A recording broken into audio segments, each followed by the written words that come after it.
एक another hyper OS का update आ चुका है पोको के F7 डिवाइस के लिए, जिसे मैं यहाँ पे यूज कर रहा हूँ, जो कि हमारा हाइपर ओएस 3.1 होने वाला है। और ये प्रोवाइड किया गया है Xiaomi EU के साइड से। और ये एक ऐसा ओएस है जो कि ऑफिशियल के बाद सेकेंड नंबर पे काउंट किया जाता है। बहुत सारे ऐसे यूजर्स भी है जो कि बूटर अनलॉक करने के बाद डायरेक्टली जो EU के रोम को डालते हैं, क्योंकि यहाँ पे एवरी टाइम OT अपडेट के रूप में अपडेट आते रहते हैं।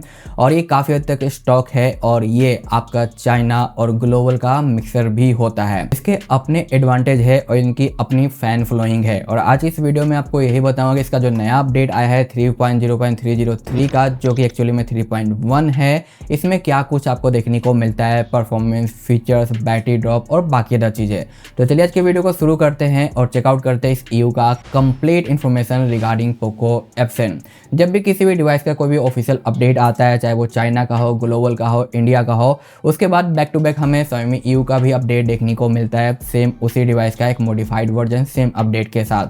तो आप अगर EU का यूज कर रहे हो तो आपको है जो बेनिफिट मिलेगा, क्योंकि टाइम टू टाइम अपडेट आते रहते हैं जैसे कि ऑफिशियल के आते हैं। ठीक है, तो आप बताना कि आप EU प्रीफर करते हो या डिफरेंट मोड प्रीफर करते हो या डायरेक्ट चाइना प्रीफर करते हो या फिर stock with lock boot loader. क्योंकि आपका ये जो कमेंट होगा, ओपिनियन होगा ना, इससे मुझे पता चलेगा कि आप किस तरीके के यूजर्स है और उसी पॉइंट पे ज़्यादा मैं फोकस करने की कोशिश करूंगा। और वीडियो अच्छा लगता है, इन्फॉर्मेटिव लगता है तो लाइक कर देना, चैनल पर नए है तो सब्सक्राइब।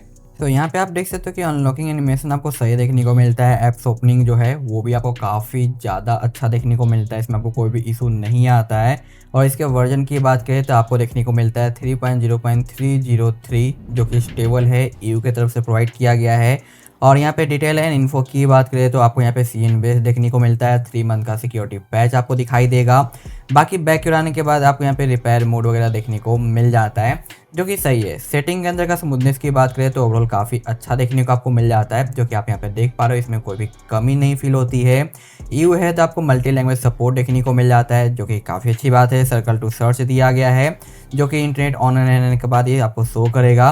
फ्लोटिंग विंडो वगैरह भी आपको यहाँ पे देखने को मिल जाता है, जहाँ पे जो नॉर्मल बेसिक सारे फीचर्स रहते हैं वो आपको यहाँ पे देखने को मिल जाएंगे, जिसमें आपको कोई भी कमी फील नहीं होता। लेकिन हम बात करें यहाँ पे कि गेम टर्बो में जो है क्या दिया गया है और वीडियो टूल बॉक्स में, तो ये ऑफिशियल जैसा रहता है, क्योंकि बिल्कुल ही ऑफिशियल तरीके से बिहेव करता है। तो आपको यहाँ पे अनऑफिशियल एक्स्ट्रा जो मोड और पोर्ट में देखने को मिलते हैं ना, फीचर्स वगैरह, वो चीज़ें यहाँ पे आपको देखने को नहीं मिलती। तो ये पूरा का पूरा स्टॉक ऑफिशियल टाइप के कैटेगरी में है, जो ये आपको दिखाई देता है, जो कि सही है। फोल्डर ब्लर भी काफ़ी अच्छा आपको देखने को मिल जाता है। साथ ही साथ अगर हम बैक और आते हैं तो आपको एडिशनल के अंदर यहाँ पे आपको है जो वही AI सबटाइटल, सेकंड स्पेस और बाकी बेसिक ऑप्शन देखने को मिलेंगे।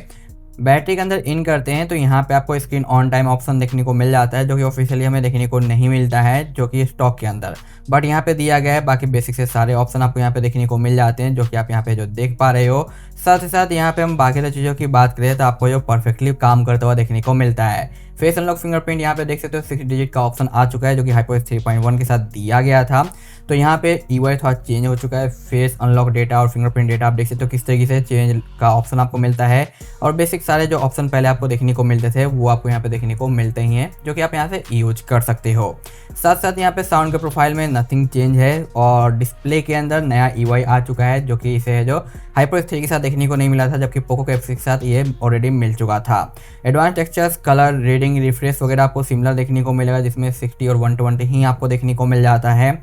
साथ साथ यहाँ पे जो हमारा होम लॉन्चर है, ये आपको यहाँ पे सिस्टम लॉन्चर मिलता है, ना कि पोको, क्योंकि जो EU है ये आपका चाइना और ग्लोबल दोनों का कॉम्बिनेशन होता है फीचर्स वाइज। तो पोको लॉन्चर से ज़्यादा पॉपुलर सिस्टम लॉन्चर है, इसलिए यहाँ पे आपको सिस्टम लॉन्चर मिलता है। और स्टैक रिसेंट वगैरह आपको देखने को मिल जाता है। यहाँ पे कॉम्पैक्ट सर्च बार आपको देखने को मिलता है, जो कि स्टैंडर्ड वाला आप यहाँ पे यूज कर सकते हो, जो कि ये ट्रांसपेरेंट है और यहाँ पे गूगल से लिंक भी रहता है। बस अभी फिलहाल मेरा इंटरनेट ऑन नहीं है। अगर मैं यहाँ पे गूगल सर्च ओपन करता हूँ तो भी आपको यहाँ पे ये चीज़ें काम करती हुई देखने को मिलती है। तो इस तरीके से आप इसका जो बेनिफिट ले सकते हो, जो कि सही लगा। बाकी यहाँ पे एक ही सर्च इंजन है, इन फ्यूचर अगर कोई भी एक्स्ट्रा आता है तो आप यहाँ से चेंज कर पाओगे। डबल टैब और बाकी नोटिफिकेशन और बाकी बेसिक से सारे ऑप्शन आपको यहाँ पे देखने को मिलते हैं। नोटिफिकेशन के अंदर कुछ भी नया आपको देखने को नहीं मिलता, सिमिलर सी चीज़ आपको मिलती है। लॉक स्क्रीन भी यहाँ पे आपको सेम टू सेम देखने को मिलेगा। पर्सनलाइज के अंदर हम इन करते हैं, जैसे कि लॉक स्क्रीन, तो यहाँ पे आप देखोगे कि HyperOS 3.1 के साथ EV के कुछ नए यहाँ पे टैब दिए गए थे। तो ये टैब आपको यहाँ पे भी देखने को मिलते हैं, जहाँ पे इनके खुद के कार्ड्स के है जो आपको फोटोज देखने को मिलते हैं। साथ साथ ऑलवेज ऑन की बात करें तो यहाँ पे आपको वही 10 सेकेंड और ऑलवेज ऑन वगैरह आपको अनलॉक मिलता है। तो आप यहाँ पे ये यूज कर सकते हो, जो कि प्रीफर मैं आजकल नहीं करता हूँ, बट आपकी मर्जी आप यूज करते हो या नहीं। वॉलपेपर के अंदर इन करते हैं तो यहाँ पे आपको वही बेसिक से सारे वॉलपेपर देखने को मिल जाते हैं और सुपर लाइव वॉलपेपर भी यहाँ पे दिया गया है, जिसे बस आपको इंस्टॉल करना है और अप्लाई कर देना है, जो कि यहाँ पे दिया गया है। तो क्लिक करते हैं, इंस्टॉल हो जाएगा और यूज कर पाओगे। बाकी यहाँ पे फिंगरप्रिंट में एक्स्ट्रा एनिमेशन देखने को मिलेगा, बस इंटरनेट ऑन रहेगा तभी, अदरवाइज डिफॉल्ट वाले आपको चीज़ें देखने को मिलती है। बाकी हम बैक आते हैं तो आपको यहाँ पे देखने को मिलता है मोर के अंदर, जो कि OTG का ऑप्शन है, जो कि पहले एडिशनल के अंदर हुआ करता था। तो इसे यहाँ पे जो मूव किया गया है, जो कि एक छोटा सा आपको चेंज देखने को मिलता है कि सर्च और बाकी चीज़ें आपको सेम देखने को यहाँ पे मिल जाती है। अनदर हम होम स्क्रीन पे आते हैं और बात करें कैमरे की, तो कैमरा यहाँ पे आपको सिमिलर देखने को मिलता है, कैमरा में कोई चेंज नहीं है। वाटरमार्क वगैरह की बात करें तो यहाँ पे वाटरमार्क सेम देखने को आपको मिल जाता है। फीचर्स वाइज भी आपको यहाँ पे सेम देखने को मिलता है। प्रो के अंदर आपको यहाँ पे प्रो मोड देखने को मिलता है, लेकिन ऑफिशियली इसमें प्रो वीडियो मोड नहीं दिया गया था। तो आपको प्रो वीडियो मोड वगैरह यूज करना है तो आप ब्लैक मैजिक वगैरह है जो यूज में ला सकते हो। कंट्रोल सेंटर के एनिमेशन भी आपको यहाँ पे काफ़ी ज़्यादा अच्छे देखने को मिलते हैं, जैसे कि आप यहाँ पे देख पा रहे हो, कोई भी आपको लैगस्टर फील नहीं होता। ये चीज़ यहाँ पे मुझे काफ़ी ज़्यादा सही लगा है। साथ साथ हम बात करें परफॉर्मेंस की, तो मैं आपको दिखाता हूँ परफॉर्मेंस रिजल्ट, जहाँ पे कंप्लीट सेटअप कर लेने के बाद आपको यहाँ पे सिस्टम ऐप देखने को मिलते हैं इतने ही, बाकी आपको नीड के हिसाब से जो डालना पड़ेगा।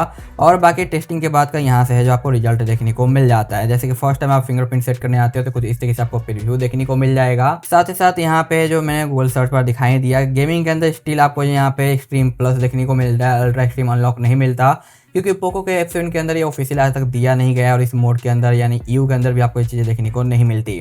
ये है फर्स्ट डे का AnTuTu स्कोर, जो कि ओवरऑल में कहूँगा ठीक है, जहाँ पे 6% का बैटरी ड्रॉप, यहाँ पे 40 मैक्सिमम टेम्परेचर गया था, बट इसे डाले हुए 2 से 3 दिन हो गए। और सेकंड डे जब मैं इसे यूज करता हूँ तो यहाँ पे हमारा AnTuTu इंप्रूव हो जाता है, यहाँ पे बैटरी ड्रॉप सिमिलर है और हीटिंग भी सेम आपको यहाँ पे 40 देखने को मिलता है। तो मैं कहूँगा कि काफ़ी अच्छा खासा रिजल्ट नज़र आता है और इम्प्रूवमेंट भी दिखाई देता है। वहीं पे हम बात करें हमारे जो कि Geekbench की, तो सिंगल और मल्टी काफ़ी ज़्यादा अच्छे हैं, जो कि नॉर्मली ऐसा आजकल देखने को नहीं मिलता है, बट ये चीज़ काफ़ी मुझे सही लगा। और लेटर जो इंडिया में OT अपडेट आया था 3.0.5, उसमें भी अच्छा रिजल्ट देखने को मिला।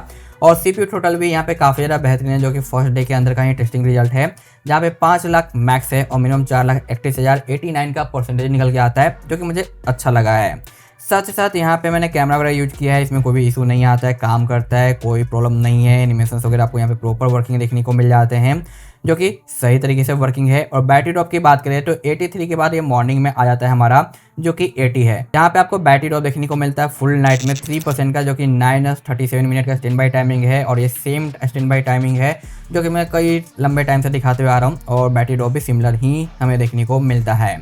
साथ साथ यहाँ पे मैंने 3D मार्क टेस्ट किया, जहाँ पे आप देख सकते हो बेस्ट लुक और लोएस्ट लुक काफ़ी सही निकल के आता है। 78.6 का यहाँ पे रिजल्ट देखने को आपको जो मिल जाता है, जो कि काफ़ी ज़्यादा मैं कहूँगा कि सही निकल के आता है। ताकि हम बॉटम की ओर आते हैं तो आप ग्राफ वगैरह देख सकते हो, टेम्परेचर भी आप यहाँ पे देख पाओगे कितना गया है। तो 53 टेम्परेचर टच कर गया था, यानी हीट किया था।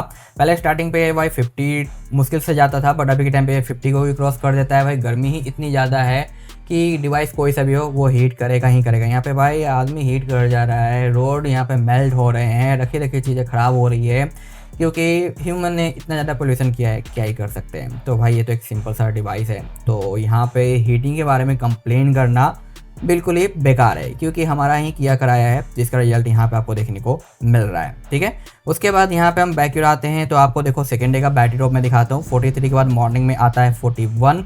वंस अगेन यहाँ पे 2% का बैटरी ड्रॉप हुआ है, जो कि 7 आवर्स 48 मिनट का है, जो कि यहाँ पे मैं कहूँगा कि ओवरऑल काफ़ी सही निकल के आता है। तो वही 2% 3% के आसपास का ड्रॉप होता है। अब कुछ लोग कहेंगे भाई कि आपने सिम कार्ड डाला हुआ नहीं है, जब चेक किया है तो भाई सिम कार्ड डाल के चेक करो, उसमें डिफरेंट देखने को मिलेगा और रियल। तो भाई ऐसा नहीं है, इतने लंबे टाइम से मैं ये सारी चीज़ें कर रहा हूँ, टेस्ट कर रहा हूँ, तो हर सिनेरियो में मैंने टेस्टिंग किया है और कोई खास फर्क नहीं पड़ता है जब आपका फ़ोन स्टैंड बाई में रहता है। तो यहाँ पे आपको टेंशन लेने की ज़रूरत नहीं है कि भाई सिम डालेंगे तो शायद ये 4-5% रहेगा, ऐसा नहीं है।